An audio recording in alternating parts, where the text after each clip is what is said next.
Welcome to the basement.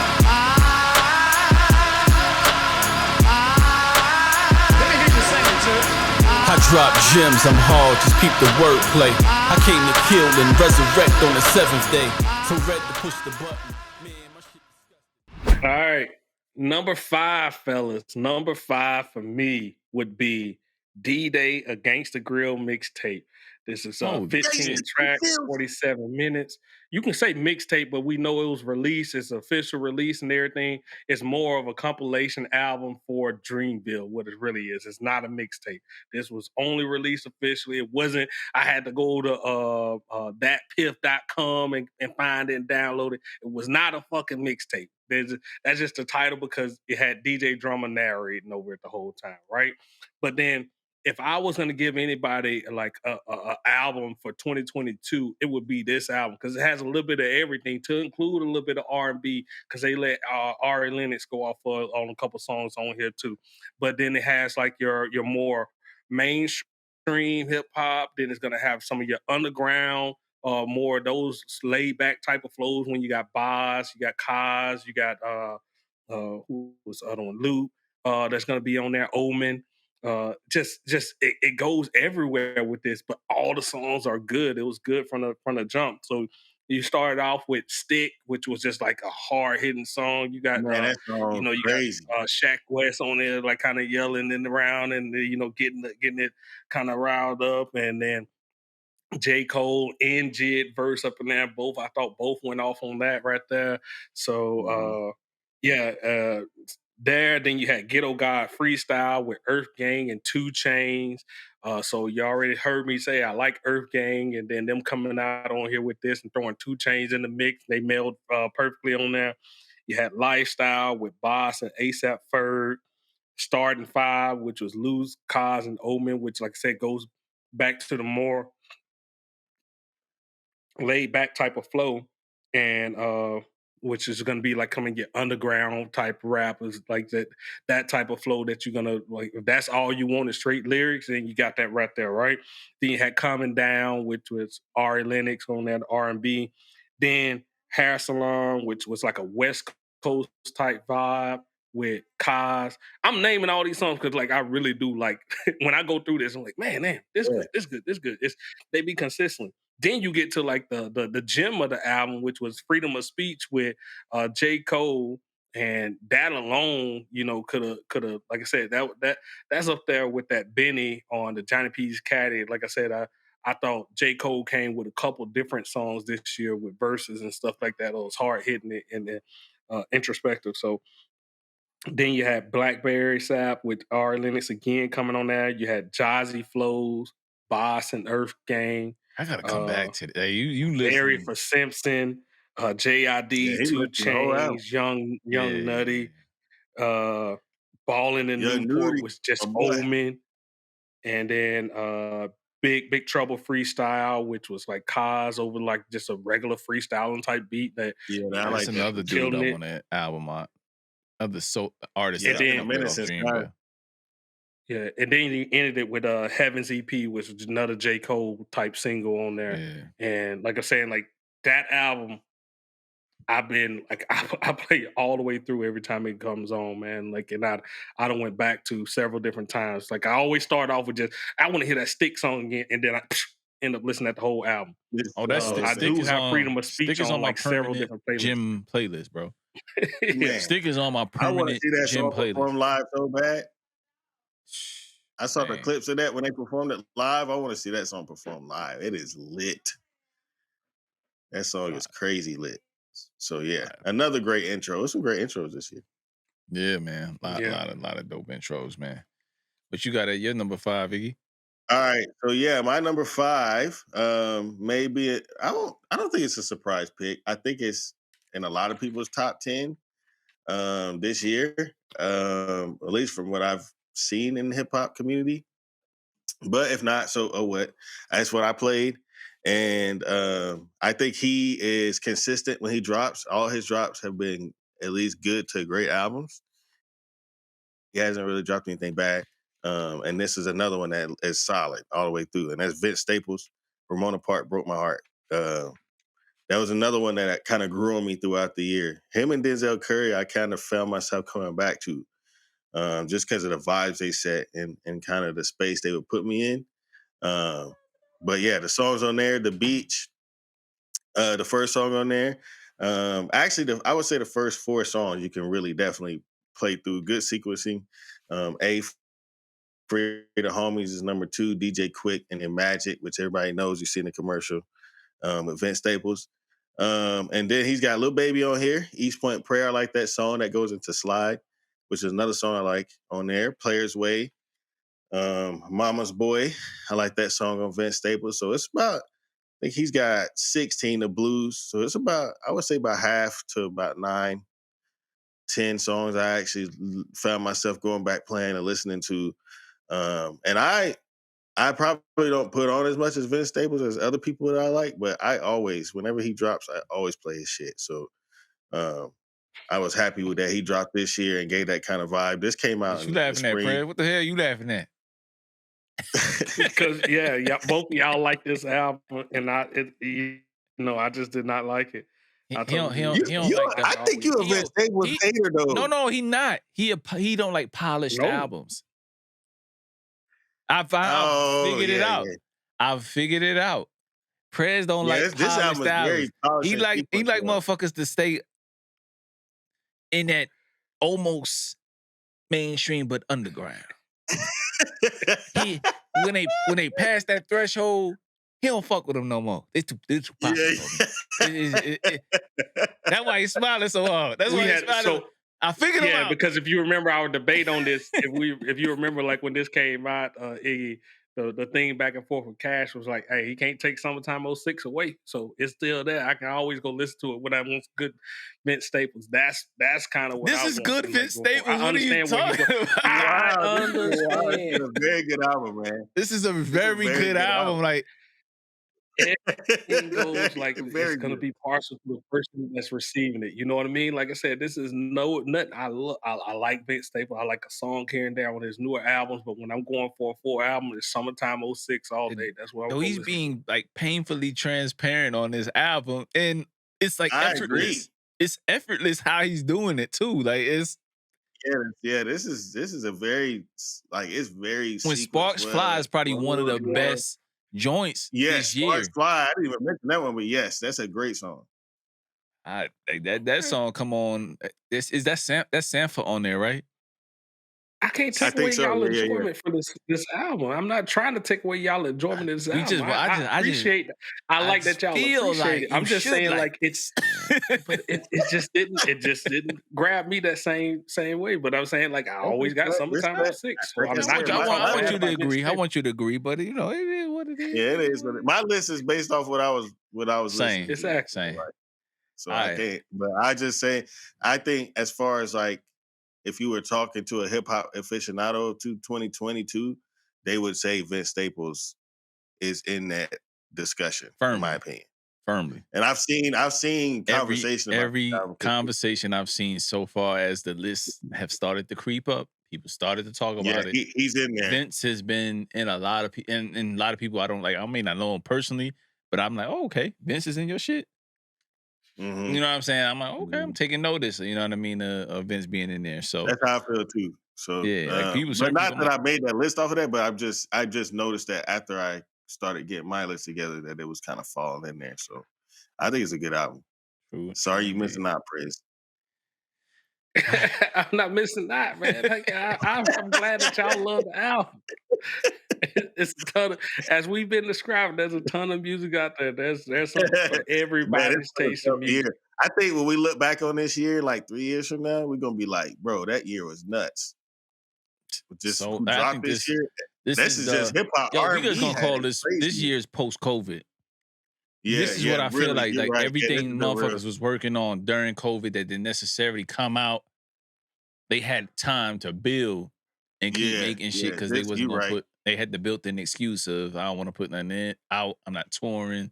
Like I think that's the case with Freddie Gibbs, and you know, like a lot of people who just got a chance to pile up a lot of music and really go back to the old days and really drop every 2 to 3 years. Like not old. I mean old days in recent time. Like 3 to 4 years ago. It's like 2-3 years. We was cool with 2-3 years between drops. Like, you know what I mean? But anyway, number 5 for me, this project, this guy may or may not have 2 albums in my top 5. Nasir Jones. Number 5 is Magic. Number 5 is Magic.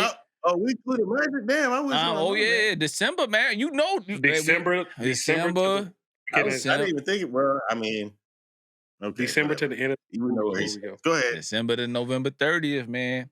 What can I say about this 9-track project that hasn't already been said? I'll attempt to do it. Yo, like, this is the album that that people that want to hear Primo, that want to hear Pete Rock, and all of these different little pairings that haven't had a full length with Nas. This is the album that they delivered with Speechless, Meet Joe Black, Ugly, 4016. Like, these joints are dope. Woo for the Children, Wave Guys with A$AP Rocky, who is quietly, I think he's coming with something pretty soon. He's starting to creep back. Yeah, he's sounding pretty good. He's sounding pretty good on all these features. I must admit that.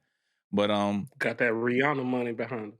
Hey man, when you had new babies, man, a new life to the world, and Rihanna, man, what could be wrong? What could be wrong in life? Not a whole lot, right?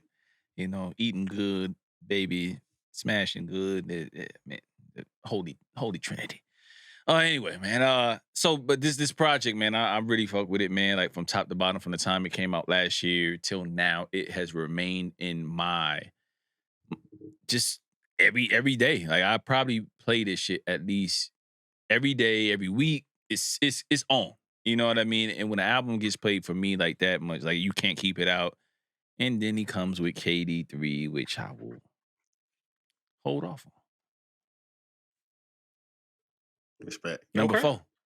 Number 4 for me. It's been going back and forth, a little debated, man, if I was gonna do it, but I think I'm roll with it, man. I know number 4 was kind of iffy. I didn't know where I wanted to go. It's a couple different songs, albums that I feel, but Freddie Gibbs, Soul Separately. So the albums, the songs on this couldn't. Wait a minute! Wait a goddamn minute! I'm not gonna let this motherfucker get through with this shit. You want to call me out earlier for this guy? Oh, who he called me out for? What in the world? How the fuck does Freddie Gibbs, prior to us getting on, ladies and gentlemen, this man says, talk about this. He agreed in a group chat, 2 separate places. He said Freddie Gibbs was not in his top 10. It was hard. He had to leave him out. He just wasn't feeling it. Now all of a sudden, he's in the suspense. Trying to see where y'all. You pulling the cash. All right. Go ahead. Let's go. Couldn't be done. You trying to razzle dazzle one? You trying to all right. Set it up. Let me know how he's in your. He's number 4. Freddie Gibbs. He's number 4. And then he trying to keep talking about it like he didn't say what he said. When Smooth went into his explanation without kept his hat low and everything. Goddamn. Go ahead, goddamn. Oh, bullshit, man. Couldn't be done. Man, this is a hell of an intro with Kelly Price on it, man. Singing the hook, man. Kind of laid out. First off, we 2 years removed right now from Alfredo. Alfredo firmly kind of like everybody kind of like the list, right? It was in everybody's top 10. It was floating around there somewhere, right? Top 10, top 15. Everybody acknowledged that it was a great album, right? And he's been coming back with these little hits, but he's doing like the single producer and everything. And so now we come in. Did Bandana come out after? Did Bandana come out after Alfredo, or was it before? No. It was Bandana first, then Alfredo, because Alfredo was the one that got the Grammy nomination. Yeah, go ahead. My bad. I was just trying to remember. But go ahead. All right, and then so this is him kind of tapping this, dipping back in, we're gonna have multiple production on the album and everything like this, and Couldn't Be Done.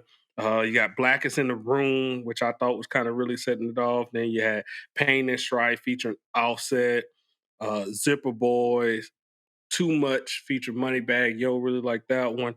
Lobster and Omelet featuring Rick Ross, that was iffy.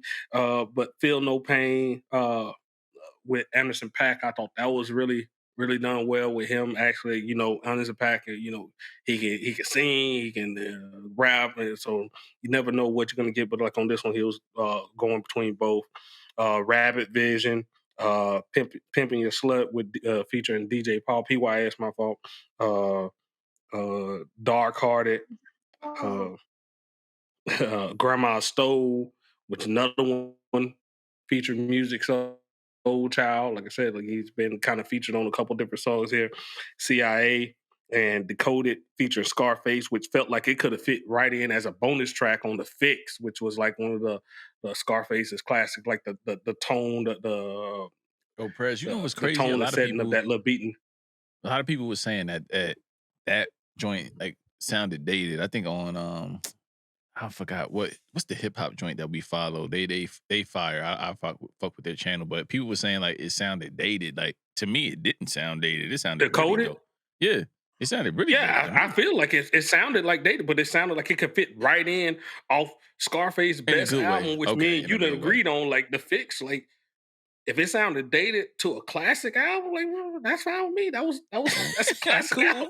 I'm good. That's good fucking music. I'm straight.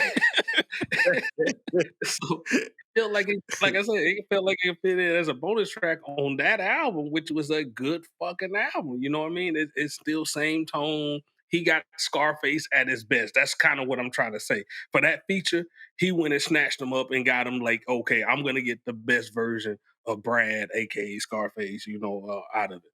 The only one of the songs I didn't like though was Gold Ring with Pusha T. I felt like it kind of lacked the energy that I'm used to hearing with when Pusha T comes on the track. So that one was kind of lackluster for me, which was unfortunate.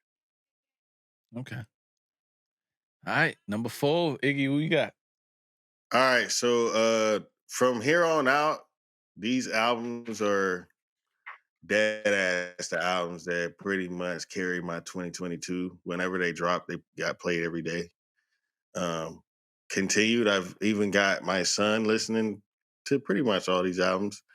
Number 4, somebody I frequently have brought up to you guys. Talk about him quite a bit. Had a fantastic year. I think this is his coming out year for sure. Jack Harlow. I expect next year to be, huh? Who? Jack Harlow. Jack Harlow. Oh nah, hell nah. He was way off my list. Nowhere near it. And I like Jack Harlow, but that album. I fuck with Jack. Hey, he got a lot of hate. But it's my boy Larry June, man. Spaceships on the Blade. Hey. I got him at 4.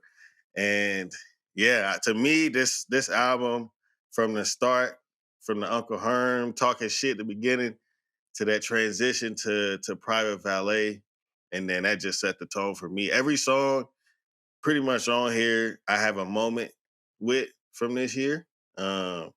Which is crazy because there's not too many albums I can say that about, but this one for sure. So yeah, I got I'm Him. I play that song when I need motivation as well. I've got a lot of motivation songs this year, and I'm Him is one of them. Things You Do, Don't Check Me, Check Your Bitch. It's really just called Don't Check Me, but you got to finish that out when you're Larry June.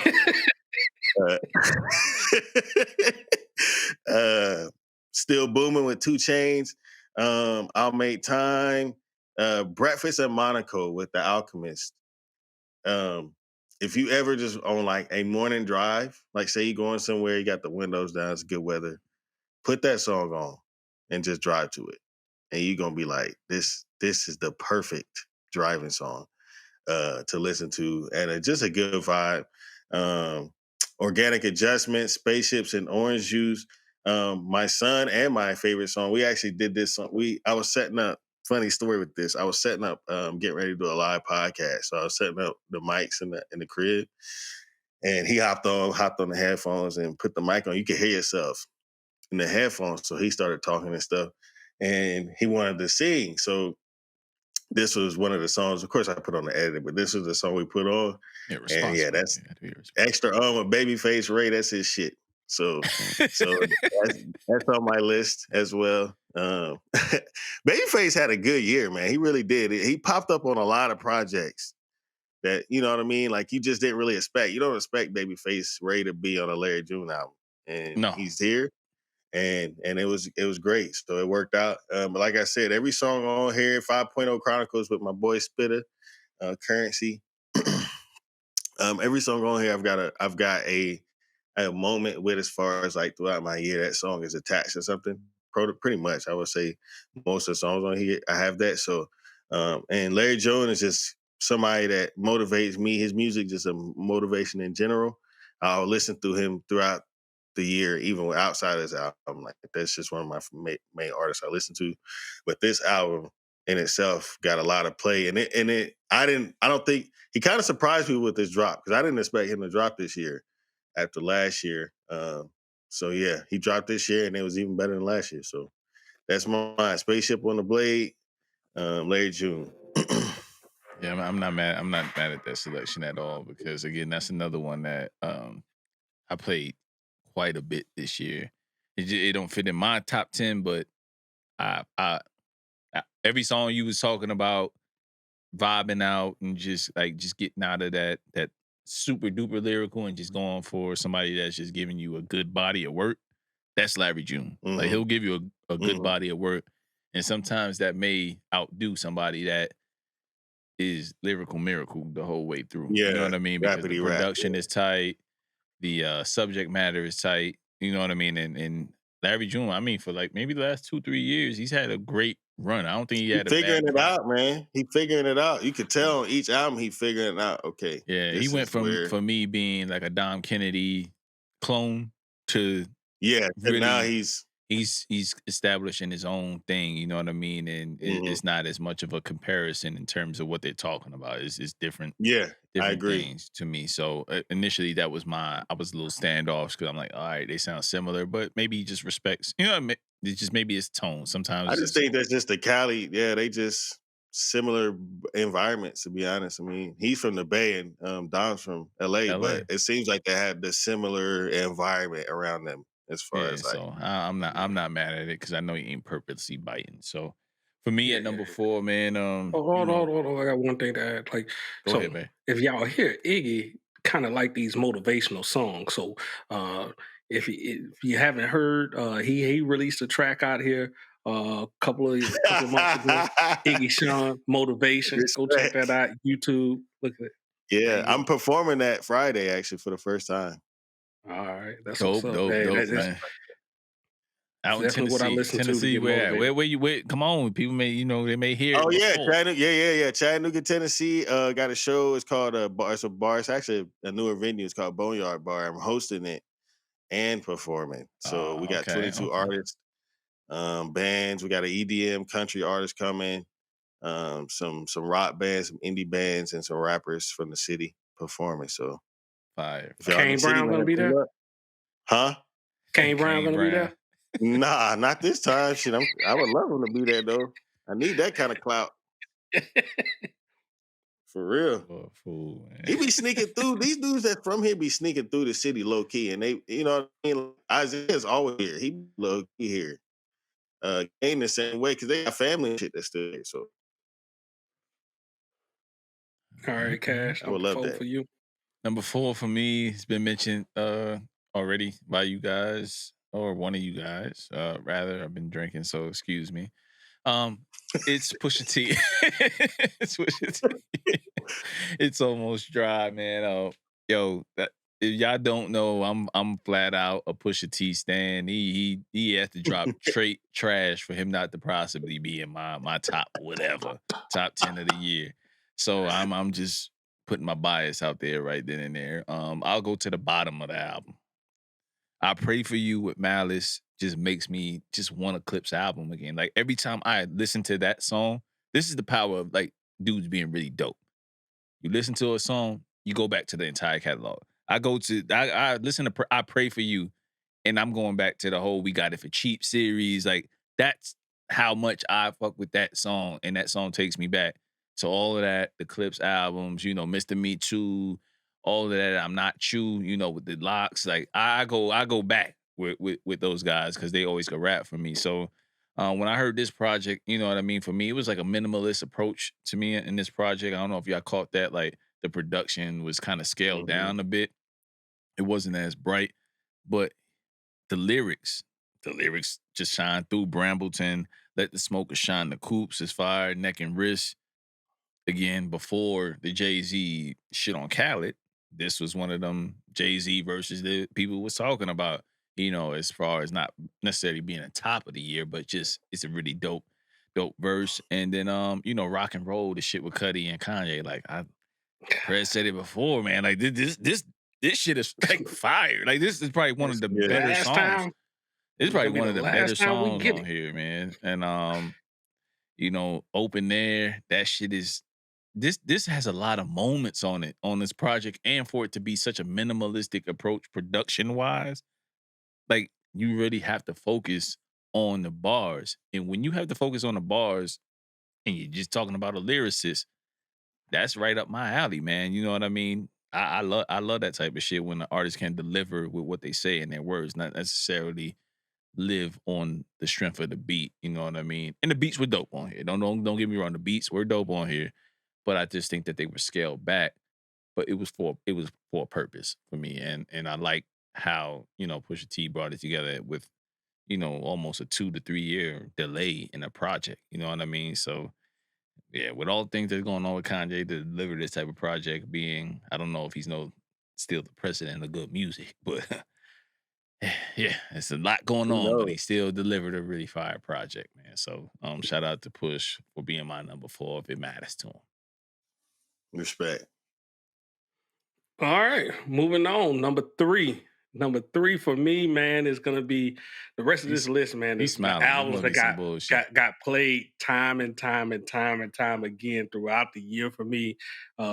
This was like my riding music. Anytime I had to go anywhere that was, you know, 45-minute drive or anything like this, you know, this was getting played.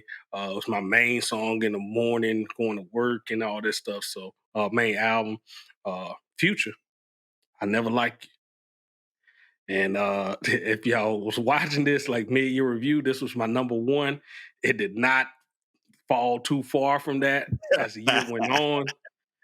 712, I'm That Nigga. What was that? The one with Gunna and Young Thug. What? I'm That Nigga.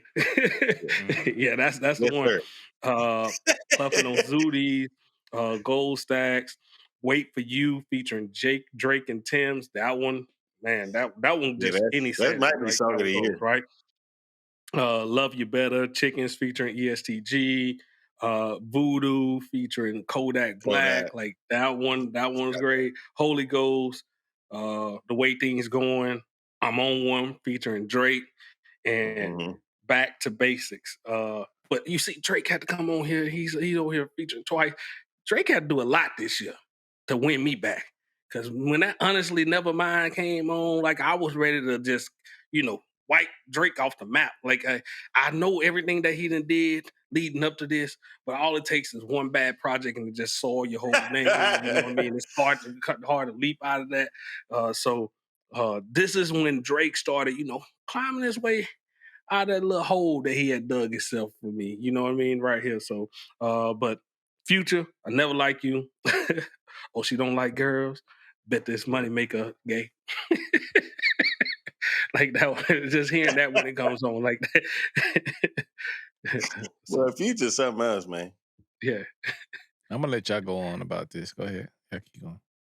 Well, no, I mean, he's gonna talk that talk. You know what I mean? Like he's gonna be overly confident. Like about Future. Hey, he's gonna be toxic.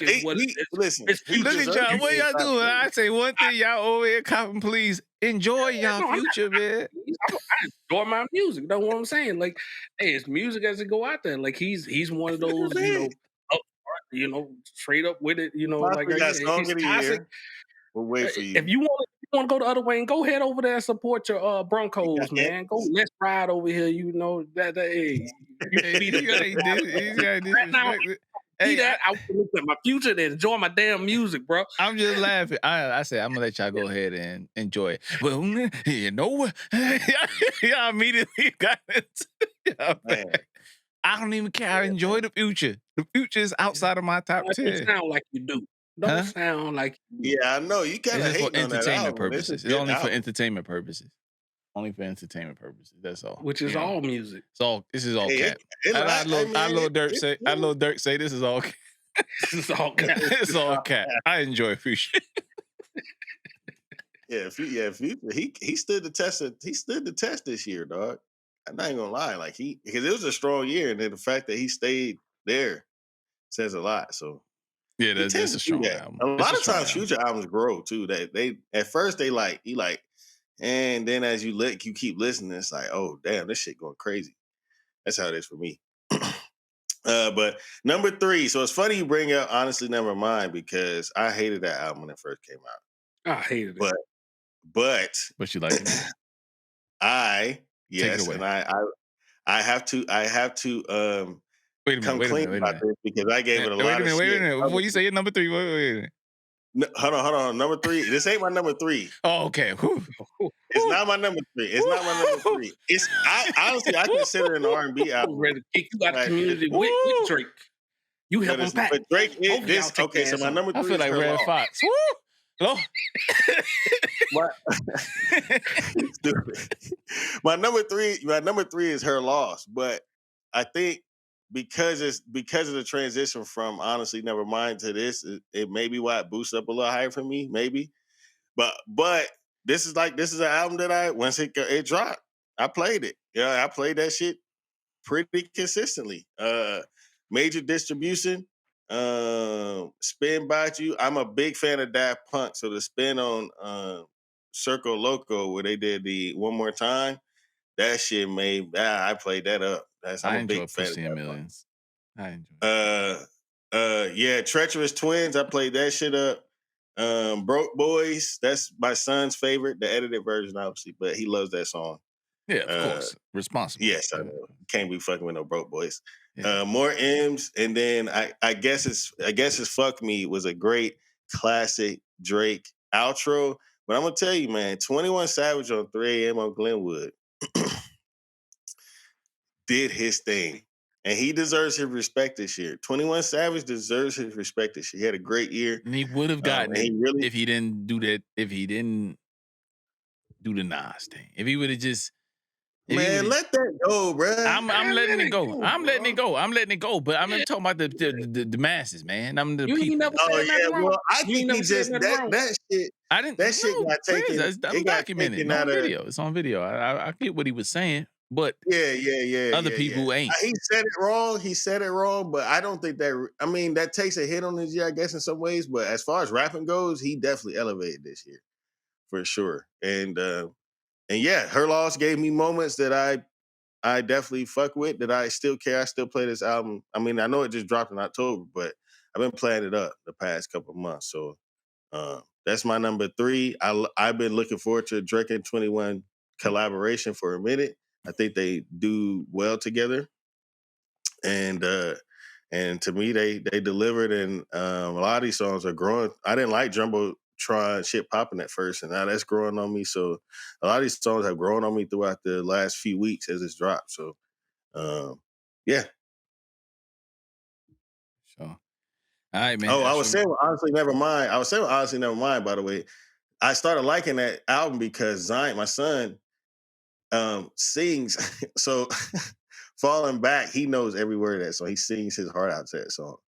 So when he started singing that song, wanting to play it, and then it goes into Text Go Green. So like he liked that transition of going from Falling Back to Text Go Green. So I'm having to listen to the album pretty much because he's liking it. So and as he's liking it, I'm liking it. I'm starting to like it now. So now I'm at that point where I like it. Basically, Zion is the radio, and he got you programmed. This is a little bit respect. I can give it that. Appreciate everything that you're doing and your father-son moment. That album's trash. I'm just telling you, that's why I hated it at first, but now I like it. Yeah.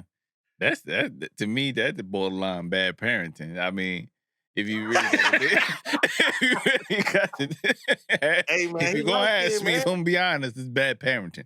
It's bad he parenting. light skinned, man. You know how that, Yeah, you know, listen, that's man, important. you don't want him to play into the stereotype, you know what I mean? But listen, man. I ain't making play to nothing. He naturally liked it. No, that album's bad. That album's bad. But back to a good album, number 3. All right, yeah, go ahead. My boy Vince is back in his bang, man. Vince Staples, Ramona Park broke my heart. Like I said, man, every time Free the Homies come on, I feel like Toffee in the Hood. Hey, wish a nigga. I'm doing the dance. I can't crip walk like efficiently, but I can try. And when I am trying to crip walk, this is like Magic is another song that I crip walk to quite frequently in my own privacy. Lemonade with Ty Dolla $ign is a dope one. Mama's Boy is a dope joint on here. Slide. When Sparks Fly, I mentioned that earlier, is one of the just like great songs. Like, fuck what he does. And East Point Prayer with Lil Baby. Like, this dude really came on here and effortlessly give us 16 joints where I'm paying attention the entire time I'm listening to this project. It's probably maybe 2 joints that I'm like, all right, this is cool. But it's not bad. Like, my attention span is very short in today's day and age because I've been conditioned to have a short attention span. I know that I'm working on it. I'm working on it, y'all. But I fuck with this album, man. It's firmly been in my rotation. It dropped in April, and for it to still be here, I mean, I think it was number 1 or shit in my top 3 in my mid-year. Yeah, it was number 1. So y'all, if you kept keeping track at this point in the listening session, you know who my number 2 and 1 is at this point. I ain't mentioned them yet. If you know me, you know who my 2 and 1 is. So this album by far is one of the ones it ain't rapidy rap. It's just good fucking music throughout the whole thing, and he just happened to fucking rap on it. Yeah, for real. Period. All right. Number two. Nas, King Disease 3. Man, so this album, man, like this whole series has been Nas been catching that vibe, and it's getting more and more polished as it goes along. This, upbeat Nas type feel consistently throughout the album, I'm thoroughly enjoying. If you heard our breakdown on this album, the albums could have consistently got longer by 2 songs each album. And on this one, we up to 17 songs on this one. And this this duo with him and Hit Boy, man, like it's they on a tear, and it's kind of like shutting down. Like I liked the way Freddie Gibbs, the way he kind of did that and own that space.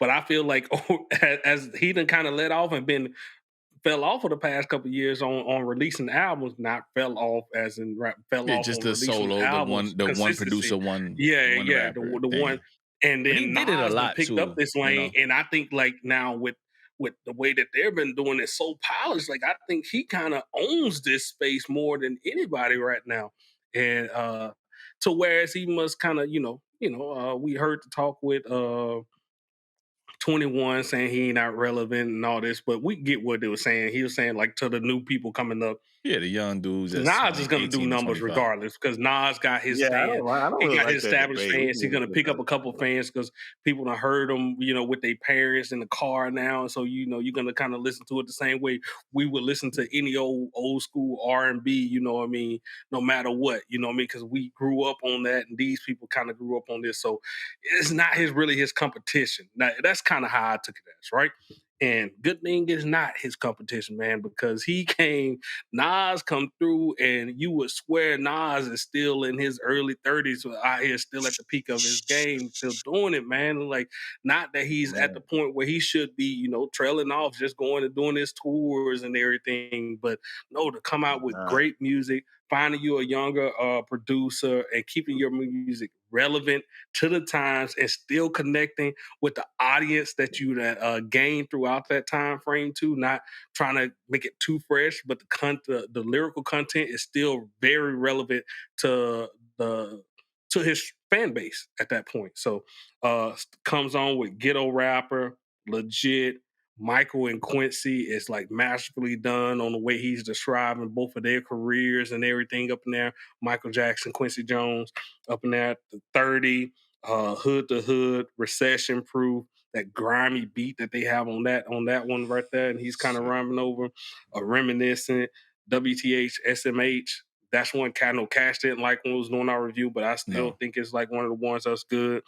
Once a Man, Twice a Child, talking about as his growth throughout throughout life, Beef, and To My Last Breath, perfect way to end the album, man. That one kind of keeps you still like, man, is they gonna keep it going with KD4 or something like this? Because this series hasn't got stale not one bit yet.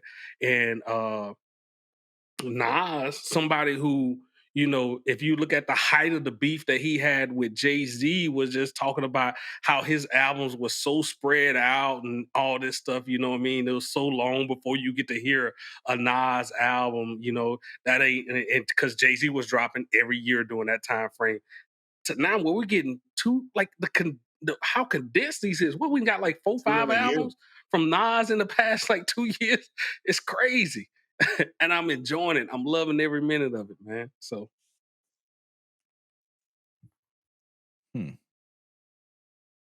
Yeah, man. Yeah, Nas is that boy, man. I'll get to him. Obviously we're getting down to the top 2, and he hadn't been mentioned by me, so he will be falling in line. But my number 2, it has been mentioned by you guys already. Now y'all know I'm more of a homer of this guy, so it may have been expected that he'd be higher on my list. Oh, but I know. Yeah. We already it's know. not even a homer thing. It is, but it's also like when this album dropped, personally, tell the people, man. This will make it good. This will make it good. Yeah. Personally, I was going through mental health shit. Like I was getting out of a relationship, marriage. I was getting out of a marriage, figuring out my life. And when this shit dropped, like it's always like, you know, it seems to be always like your favorite artist that give you the music that you kind of need in whatever moment you're going through in life. And like that moment, it's been that way for Kendrick pretty consistently, but this one for sure, absolutely, it helped me because I started doing journaling this year. I've been trying to go to therapy and shit like that. So literally this year, like all that shit started. And when this dropped, it like fell into place for me. So a lot of the things that y'all say y'all couldn't necessarily listen to as consistently because it was heavier, I was listening to because I was actually dealing with it. You know what I'm saying? So like Father Time, like that's something I was actually dealing with. You know what I mean? Like, I have a pretty crazy history with my dad. Finding out about my blood dad my dad that I grew up with is not my real dad, and my blood dad gave me up at birth. So I found that out a few years ago, and that song like that, dealing with what I've been dealing with this year and reflecting on maybe some of the shit that came from that song right there connected me. You know what I'm saying? We Cried Together is another one. Like that's a heavier song for people. Nobody really wants to hear that song consistently. Everybody relates to it though. People been through that shit, and I would say either they've heard it or they've been through it. For sure, I've been through that shit. Absolutely. Yeah. So like, and that's why I probably don't want to revisit it as often. And a lot of people don't. Trauma. But if you're dealing with some similar shit like that, that's something that you connect with, right? So I connected with that song. Let's see what else. Savior. There's another one. Mother I Sober. There's another one. Like, you know, it's dealing with family secrets. I have family secrets that was coming out. Well, we all do.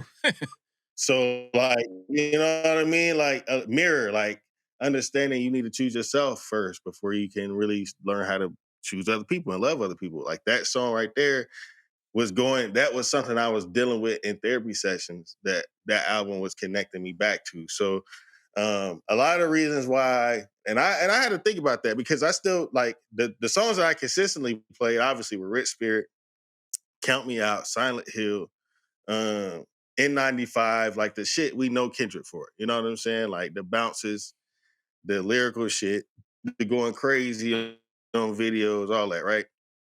But the things that kind of maybe probably held people back from the album, maybe being like, this is a little too heavy for me, or like, I wish he would have rapped more. I wish he would have did like, you know what I'm saying? Like I was hearing that a lot, which is fair. But for me, like it actually connected with what I was going through personally. And I'll also add this as far as like why I ranked it up. And maybe this is not fair, but the tour behind this shit, I don't know if y'all been seeing the videos, and I'm really mad I didn't get to go to a show. Me too. But the tour setup for this shit has been phenomenal. Like everybody I've ever talked to that went to the show said it's one of the best shows they've ever been to. The videos I've been watching is like nuts. Like he got people mobbing and all right. Like I just saw a video I just posted. He in Australia right now, and he doing all right, and everybody is jumping up and down, hands up in the air. I mean, everybody's shaking the whole building. So it's just like he was able to transition that deep shit and put it and twist it into a show where it's like now it's like it's bringing a lot of people together. So like I don't know. For me, I think it was a bigger album, and I think a lot of people aren't going to really realize the power or the effect of it until some of these moments happen in them, or they're going through some of these moments and they go back to this album, and then they're going to be like, okay, this was better than maybe I gave it credit for because it was so heavy at the time I listened to. So yeah, that's my number 2. I feel you. I feel you on it. There's nothing else I could say to that because I knew that was gonna be in your number 2 just based on us having those conversations. So, first of all, thank you for sharing that because that's a part. Yeah, for sure. That's a part of like kind of listening to the music and absorbing the music, and we all go through shit. You know what I mean? So, like I said, thanks for sharing that personal story because you didn't have to. You know what I mean? And that's kind of how we go into this too, man, as far as these lists and stuff like that. It's just like, man, it's all in what you going through that year, what you feeling. We all got that we joked earlier, we all got that ignorant side to us where we gonna fuck with a ESTG, a Jeezy, even though Jeezy has kind of, evolved and shit like that. But we want to hear the futures. We want to hear the toxic shit too. You know what I mean? Tap back into who we maybe was in the past. And I needed a feature that month because that album was so we was doing R&B. I'm pretty sure Division got bumped for a minute by Cash. Man, if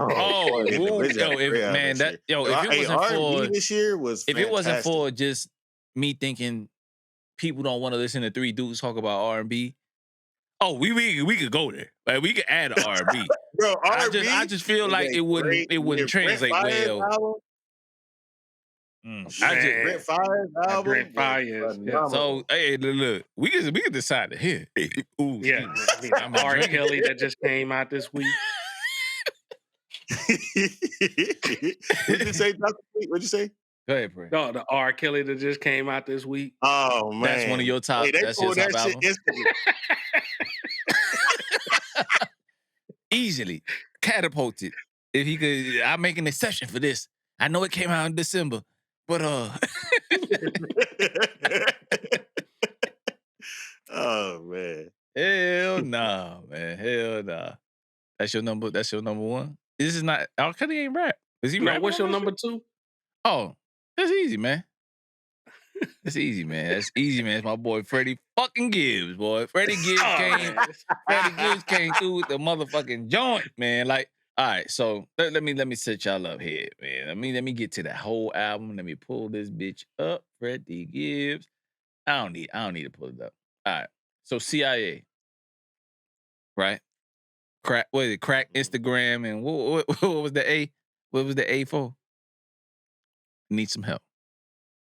Y'all. I don't remember what the A was for. Y'all don't know what the A for? What was the A for? Yeah, I didn't even know that was an acronym until just now. It was an acronym, man. Come on, man. All right, let me look. I'll look it up. I had no idea. Yeah, I didn't know the CIA was what is it? Crack Instagram and AIDS and some shit. I think crack Instagram and AIDS. That's what it is. That's what it was. So anyway, long story short, man, that's one of my favorite songs on there. Blackest in the Room. I love the beat switch up on Blackest in the Room. That shit is fire. Couldn't be done. Okay. Back to the intros. when Kelly Price came on there, and it's the first time I was listening to that shit, for lack of better words, knocked my motherfucking socks off because number one, I'm not thinking of fucking Kelly Price to come on a motherfucking song with Freddie Gibbs. For real. Like I'm not expecting that shit. Like I'm listening to it blindly. Like dudes that I listen to that I fuck with, I don't listen to them on shuffle like Prez. I listen to it in the order of the album. But yeah, I don't do that Prez shit. I listen to it in the order. Definitely. Yeah, so as I'm listening to it, right.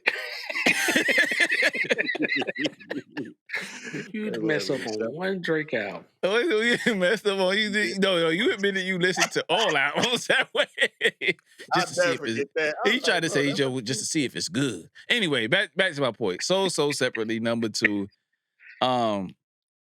Couldn't Be Done with Kelly Price was a shocker. I ain't expected that to come on. Blackest in the Room, Alchemist smoked that shit. Like every time I think of like, I know Alchemist is dope. Like I fuck with Alchemist, but like I think he's so underrated how dope he is to the non-underground people. The people in the underground, like that know hip hop, know Alk is dope. But Alchemist is underrated, man. He's really crazy. Like he's giving Currency a ton of a lot of people a ton of gems, man. But this album comes out 5 out the gate. That lobster omelet. I'm with you, Press. That's a no-go for me. I let it ride. I'm not the biggest fan. I was actually coming around to this one like, man, if I sound like Cash. It's exactly what I say about Rick Ross all the time, bro. He fuck up a vibe. Rick Ross is like the motherfucker that come to the party. Bro, it's a lot of people that say that about Ross. Ross will fuck up the vibe. He come to the party. You got the bitches, they ready. And Ross is the one that come and say some weird shit. And it be like, yeah. Dog, we was about to... We had this. It was there. It was there. It was a layup. That's what Ross be doing lately the last 4 or 5 years. Like, I don't know what it is, man. Like, ever since Meek I don't know, man. No, he makes good music. Like it's don't that's the thing. I got fuck with him. Like great music. He just be fucking shit up. Sometimes on these features, like the song is going in this direction, and you take it somewhere else. Like, did you not hear his verse before you spit your verse? Like, keep the vibes. Anyway, but that's my only discourse with this whole entire album. The rest, I fuck with Rabbit Vision, PYS with DJ Paul. Like, I'm not expecting this motherfucker to be on a joint with DJ Paul. That's my song on this album. Like, I fuck with that song. Fuck that. Like, I spent time in the South. Yeah, I was telling people the other day, I spent time in the South. I spent time in Northern Cali, overseas. Nigga Prez from Alabama, so you know I had to fucking listen to No Limit back in my day. Like, so I'm well fucking versed. Like, some of my fucking best friends listen to some bullshit, but I like some of that shit. New York ain't got no car. You gonna ride with me? We're gonna listen to what I want. I ain't gonna listen to what he gonna play. You know what I'm saying? Till the nigga taught me how to drive. Long story short, man, like that's a whole nother story. Me and my man go back like 4 Cadillacs in the flat. But anyway, man, Dark Hearted, fire. Gold Rings. You said something about Gold Rings, but I fuck with that verse from Pusha T. I just don't fuck with the beat. I don't fuck with the beat. I don't fuck with the beat. The energy is off. Like it seemed like it was a mail-in verse. But I still like the verse. Yeah. And then when we get to the, I was hyped when they did the bonus or the extended version, whatever the fuck they calling it, because I did like 4 Things with Big Sean. I did like the shit Gang Signs with Schoolboy Q. I was hoping that would make the album, but it didn't. Right? The Jadakiss one, Black Illuminati, that shit is flames. You know what I mean? I thought it was flames. I don't know why that wasn't on the album. I don't know why that wasn't on the album, because that shit could have replaced fucking Grandma Stove with Music Soul Child whack ass on this album. Oh, calm down. Calm down. He didn't do good on this press. He didn't. Do you truly remember it, or you just going off the nostalgia of Music Soul Child? No, we got to be honest here. I like the Grandma Stove. Calm down. I don't like. I know. He said. Grandma Stove. I remember. I don't remember Nan lyric off fucking Grandma Stove. I'm just being honest, man. Like some albums. I ain't calling it classic. But some albums is just like, you know, the nigga got, 16 on here? If 14 are dope, Who's mad at that? Who's mad? What's that percentage? I'm no mathematician. I gotta say it might be 90-something. So that's a good fucking percentage to shoot. That's a good percentage to shoot. So I'm cool with that. You know what I mean? Like, so Grandma Stowaway, one of my favorite, and then the joint Gold Rings with Pusha T, like, is not one of my favorite. Everything else on here, I'm good. Like, people hated the Anderson .Paak joint, but I like that shit, and I like what Raekwon did on that too, by the way. Yeah, shout out to Raekwon. So maybe 3. The verse with the lobster omelet with Ross, where he did whatever the fuck he did. So that's my number 2, long-winded version. Okay. Number 1. We get into it, boys. Like we it's been a long night. Number 1 for me, man, I'll just say I hated this person when they came out with the album. I thought was gonna be able to start writing them off. You know, I done love his music. You got that love-hate relationship with talking about Drake. Gonna talk about Drake and 21 Savage, her loss, but leading into it, you know, you got that love-hate with Drake, and like Drake finally showing the little kinks because, you know, he done had all hits. Like, it's just been consistent with him, you know?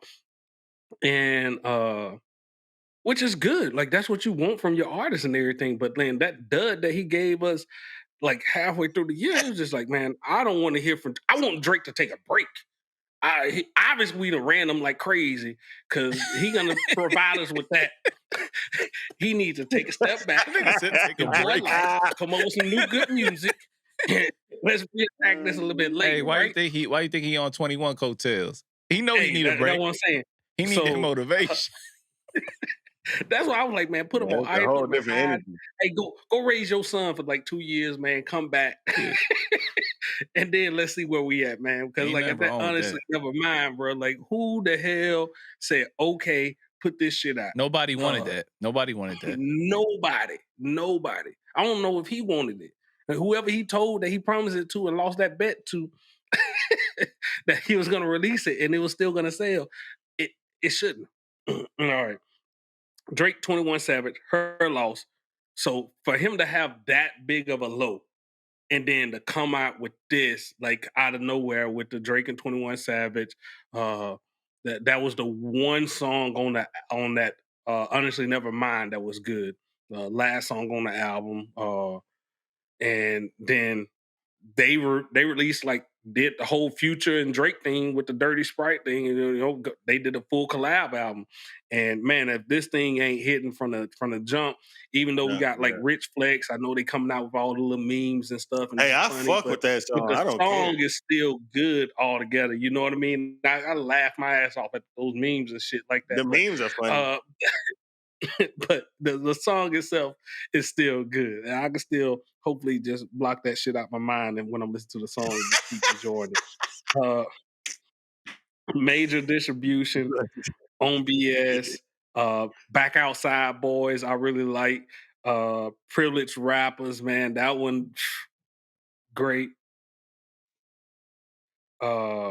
Spin About You. That one right there, they both like R&B. It's got that R&B type vibe, but they floating on it. Hours in Silence, Treacherous Twins, that Circo Loco, you know what I mean? That One More Time I Could Do With Five, but they found a way to, you know, make that work. Like where I'm kind of blocking that out, like, hey, yeah, this is a good song.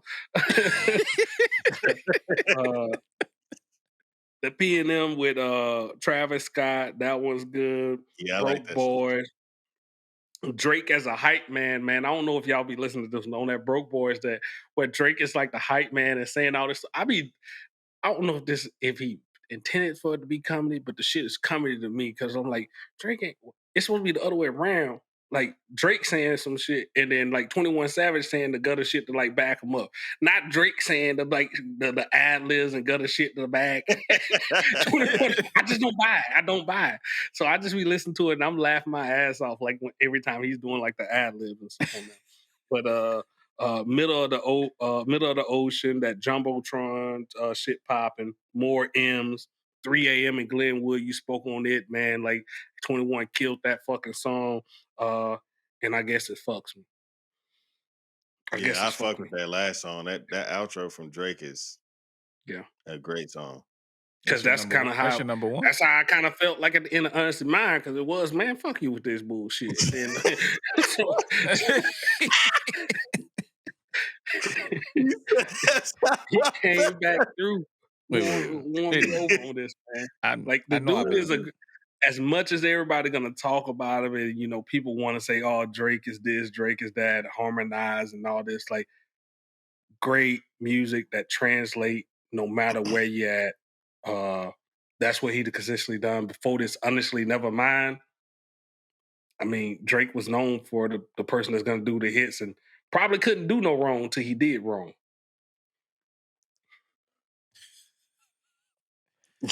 But I've been drinking, and we've been having a good time here. So time out. The 21 Savage and Drake album is your number one for the year. Yeah. It sounds like you put it at the number one. Yeah, put it at number one.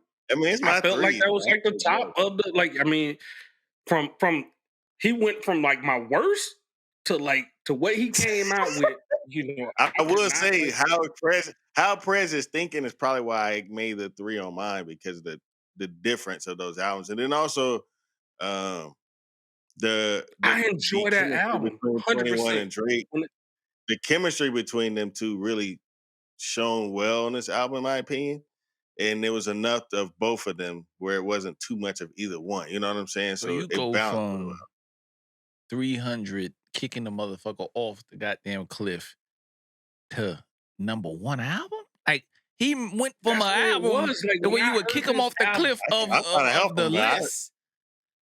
Take it back to when you first heard this album. You knew what you was expecting from this album. You knew what you was expecting after hearing Honestly Nevermind. I didn't. I know what I was expecting, because after he dropped that Honestly Nevermind. Talk about it. We do a show, bro. Don't sit here and lie. I didn't know what to expect. I wasn't expecting anything good. Yeah, but you was like, we know it's coming out, but I don't know, man. That's what happened last time it's gonna be. And then when he came out with this, and you like, oh, this is good. It's good. And then as you listen more and more and more and keep playing, and a month and a half later, you still ain't finding, me personally, I ain't finding no flaws. I'm still bumping the songs. This is just good ass fucking music, man. It's a good album. And that's kind of where I go from what I'm gonna play and what I'm gonna listen to and why I enjoy it. I don't need to explain too much. He ain't rapping over all this. He ain't doing this type of style. I mean, they rap their ass off. You like what you like, but I'm telling you, this gonna translate way more than whatever else, and I can listen to this to whenever, wherever, around whoever, and they're gonna kind of gravitate to it. It's good music. Hey, I ain't saying that. Stand on what you stand on, man. Hey.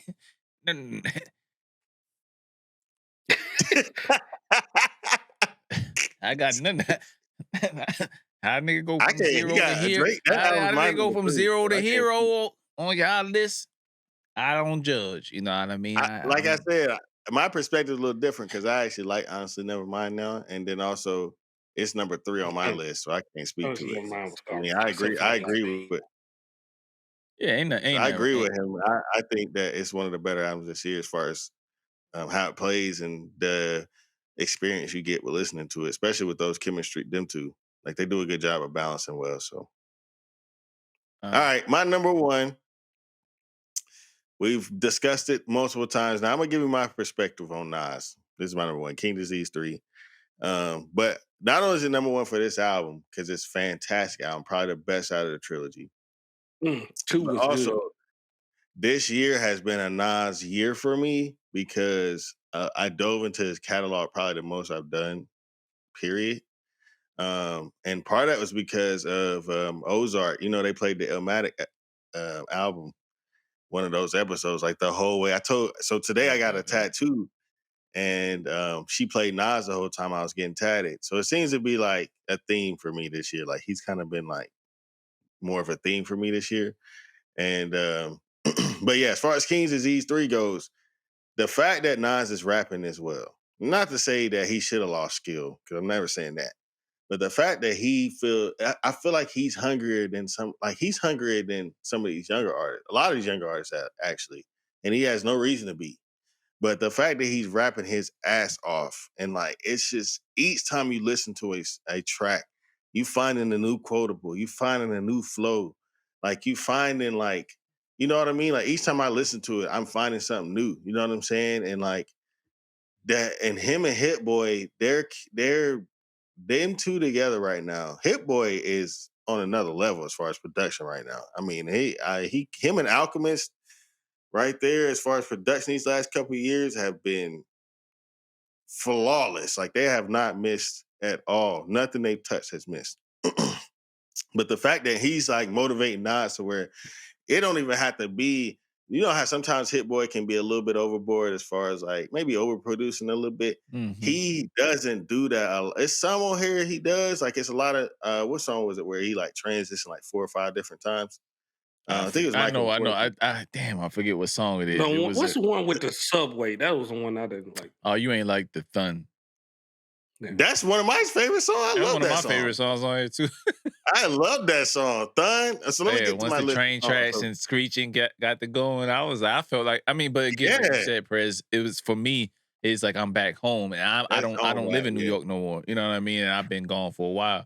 So like when I do hear motherfuckers reminisce about it, and it sounds, it's still to me now, Nas, and a lot of other like New York rappers or rappers from whatever region they're from, before we had music so accessible to us, we can dive into that. Like I don't know about y'all. I would listen to music on my headphones wherever I was going or just chilling around the house.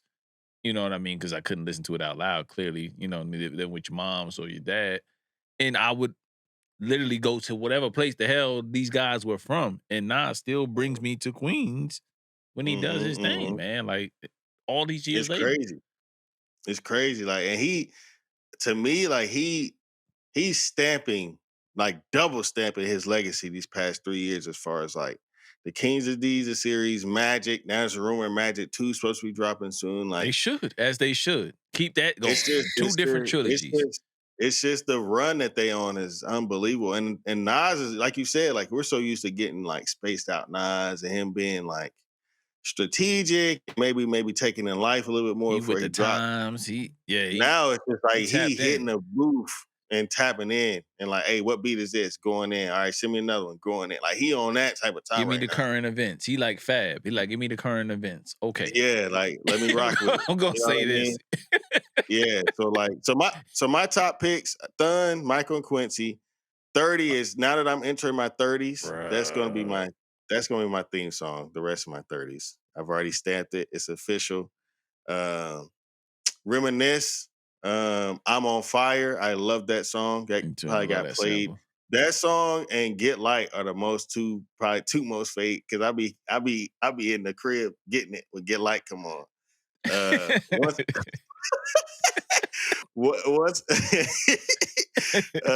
Once a Man, Twice a Child. I love that song because not only is it a perspective on him aging and seeing life as he ages, but also the perspective of you living your life twice through your child. Like that's how I look at it as far as when I listen to that song. Like you're only, you get to be a child twice in a sense because I'm looking at the life through my son. And I was also a child. But now I'm a man. You get what I'm saying? Like that perspective to me was cool. You know what I'm saying? Then also the spirituality of like maybe you come back and this is your second time around. So there was a lot of aspects to that song I fuck with. Heavy, beef, him talking in perspective of actual beef and causing so much trauma in our community. That was hard. Like that's classic Nas, you know what I'm saying? Setting a story, giving you a perspective and making it relatable to hip hop, you know what I mean? And that's that song. And then as Prez said, To My Last Breath, excellent outro, excellent way to close off. And for me, an excellent way to start right back over and when the album starts. Because as soon as that shit comes back on, I'm right back to it. And it goes right back to the top. Back to it. And I'll run that shit right back I'm running that shit right back. At 7, like 07, let's talk about like, so that's our number 1, too. I will get right into it since I'm the last one. That's my number 1, too, because I've not stopped playing this shit since it came out. I had a lot to say. I don't think we dropped the video. Maybe that was on me. But anyway, got busy. But I've been busy, man. We drop a lot of fucking pods, man. Every time. I forgot to drop the video. God damn, Prez, why you ain't say nothing? Prez ain't shit. We ain't dropped the video for Nas? I don't think we dropped the video for Nas. I'm just now thinking that was downright hilarious. I don't think we dropped the video for Nas. I'm wild for that. I'm gonna drop that shit.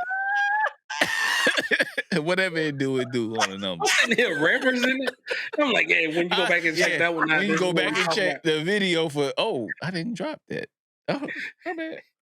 But anyway, but yeah, touching on some of the songs and that I resonated with, that's my number one, as y'all know. His first time, you know what I mean? He was going back giving props to current rappers doing shit now. And I think that's what he's been doing throughout this whole King's Disease and Magic series, which he's working with ASAP.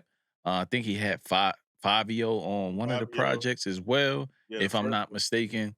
You know, so the Get Light, you know, those are some of like the beats and more current stuff that kids are doing in New York right now. So he's kind of bridging that gap, so to speak, you know, no pun intended on his previous work. You know, Serious Interlude, that shit I fuck with because of course that song spoke to me for many reasons that I don't, you know, I'm not gonna tell on myself a snitch. 30 is another one, Michael and Quincy, Legit. Everybody knows that sample on Legit is fucking phenomenal, man. Like as soon as that Eddie Kane joint that they extended that shit out, everybody was like, I'm pretty sure if you were a hip hop head and you listen to that, you was like, motherfucker.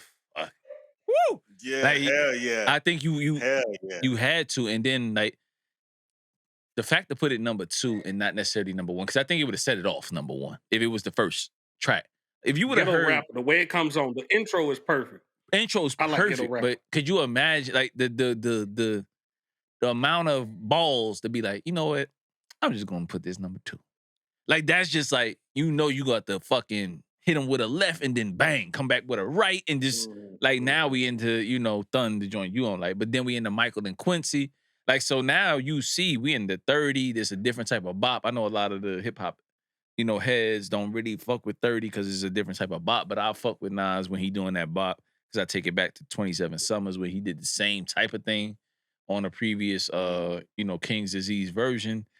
Reminisce, like you mentioned earlier, Prez, that's one of my favorite joints on there with the Mary J sample, I'm on Fire. WTF, SMH, as I mentioned on the video, we didn't drop, but we did drop the audio. I love how, I love the flip. I love the flip because if you don't listen to the full songs and how Hit Boy, as you mentioned earlier, Iggy, so many different transitions on here. Like you have to listen to this thing in its entirety. Because even if you don't like the first start of a song, or you like the start of it, you don't like the second half, whatever, it's something that you're gonna find in here, and it's like a fucking golden egg or something like to find in a golden nugget. I don't know if I'm using the fucking reference wrong, but that's kind of how I feel, you know, as I'm listening to it. I find something new with his shit. I find something new when I'm listening to Gibbs shit, Jid. These are just some of they're all lyricists, all different in their own right, but I find something new when I come back to these songs each and every time. And that right now in the era we in terms of our attention span, it's just hard. Like this year was a lot of fucking good music, and crazy.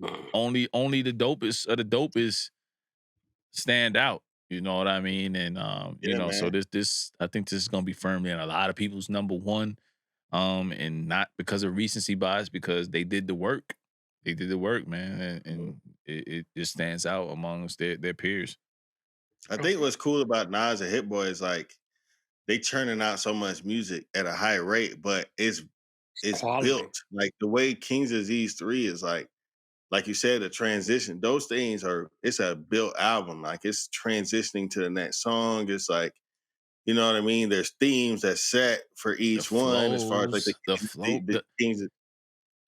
It's crazy. Like the thing they're planning that they're going into it at a high rate. Like it's not taking 2 or 3 years for these albums to drop. They're doing it in months.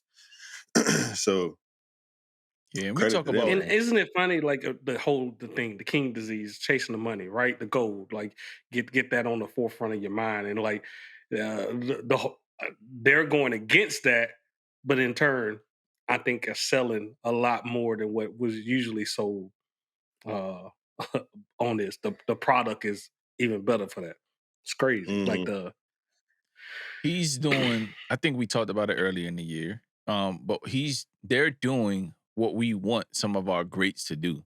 Just make the fucking music you want to make, music, not man. what you think is gonna appease this person, this whatever. Like you've earned that right if you're hate to bring him up, but I'm gonna do it for ratings.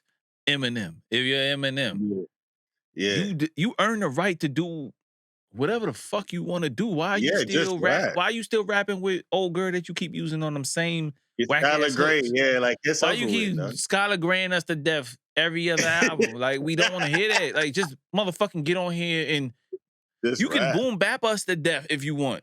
And I think people would fucking fall in love with him. But I'm just saying he did that on Music to Be Murdered By. He did rap on that. But he did rap on it. He did rap on it. It wasn't a bad. It wasn't a bad album. I'm not mad at it. I'm not mad at it. It just wasn't.